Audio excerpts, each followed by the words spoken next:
Finding the right buyer for your business is absolutely critical if you're going to have any chance of getting the deal over the line and getting value after the fact.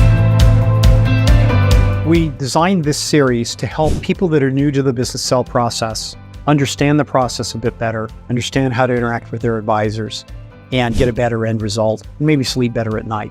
Today, we're going to cover how we go about finding the right buyer. First, just to say that getting the right buyer is absolutely the most important thing you do in a business sale process.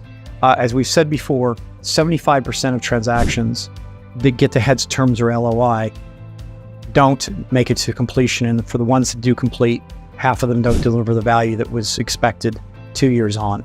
And when you dig in, the majority of the time, that's because of poor cultural fit with the buyer in the first place. So one of the most critical things we do is try and get a good cultural fit with the buyer and seller in the very beginning. And again, if you have a good M&A advisor that does this for a living and is focused on that, it makes a massive difference, because that's one of the things they're focusing on heavily when they're actually looking for buyers.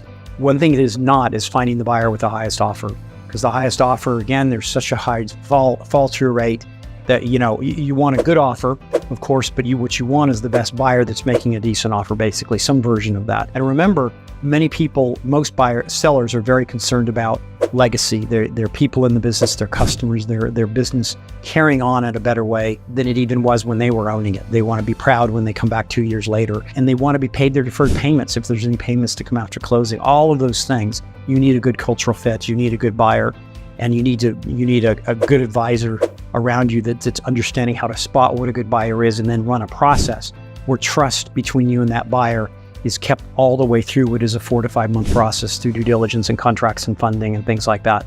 And but anyway, how do we find them? Well, what people tend to do, they say, I want to sell my business, and they talk to a few of their advisors that don't sell businesses as the main part of their profession, and they visualize who would buy their company. It'd be a competitor or somebody in their business, and they kind of get the same thing from their other advisors they work with. All work in this, what we think of as a very small pond. It'd be very similar to if you grew up in a small village and there were 6 girls you could ever marry, and you got that in your head, you would wonder which one of the 6 you could marry. When in actual fact, what we want to do is give you the opportunity to go to the big city and have lots of opportunities for different kinds of people to get to an optimum result. Okay, so what we do, and I'm with Transworld M&A Advisors. We are the biggest in the world with 250 offices. We are global.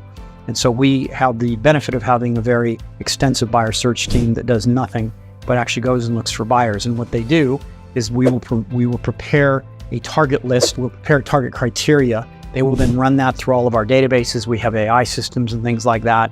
And they will look, and there's a lot of factors that go into it. And it's all kinds of things that you would have expected.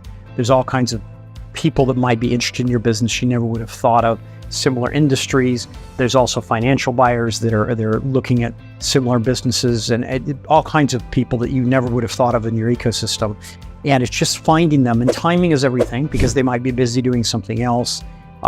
They might be busy with another acquisition, so timing is very critical. But the idea is they go out and they're doing the volume work. Once we develop the buyer list, typically our client will approve that list, so we're not targeting people they don't like or don't think are appropriate. And then if we get somebody, this is all done anonymously, because it's very important that your business sales stays confidential. This is done with teasers and that kind of thing. And if they find somebody, there's an extensive NDA process, and then they come through to the local people running your transaction, which would be somebody like me, and we qualify them. And if we like them, we have the first date and see if there's good chemistry and a good cultural fit. This process is described more extensively in other videos, but that tends to be the one way that we find buyers. It's a very good way of finding buyers. Another way that we find buyers is by maintaining really good relationships with the investment community. So we have very good relationships with most of the private equity organizations in the US and the United States. We know what they're looking for when they're looking for it.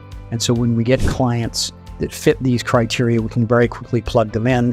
And because they know and trust us, these private equity firms, we get straight, they're looking at 100 deals a month. We can get straight in and get their attention hopefully quicker than if we were going through the front door, let's put it that way. And so we work our relationships with these types of people. The other thing is when you're large, we have hundreds and hundreds of brokers our listings become visible to everybody, and there's just natural synergies where someone says, wow, someone's looking for something like that, and we get that kind of an effect. All this is done behind a confidential curtain, if you will, so that no one is ever going to know your business is for sale. We have very few problems with this, but the idea is to give you lots to choose from, like dating. So we're kind of like a dating agency in the beginning, if you want to look at it that way. And then when you finally get you down, they've been through qualification through the M&A advisor that's working with you, and they finally meet you, we call that the heart call, or the first date. And we're not really talking about a lot of detail on that call. We're seeing if there's just a good vibe, a good fit. And if there is, then there's on-site meetings where we go into more detail, and then the process continues, generally with a few of these, like dating a few people, and eventually we decide to go steady with one of them, if you want to look at it that way. And our job at that point becomes like project managing a wedding. And for the next 5 or 6 months, we're in every call. We do weekly calls, managing the advisors. Most importantly, keeping trust between that buyer and that seller, because trust is what closes deals.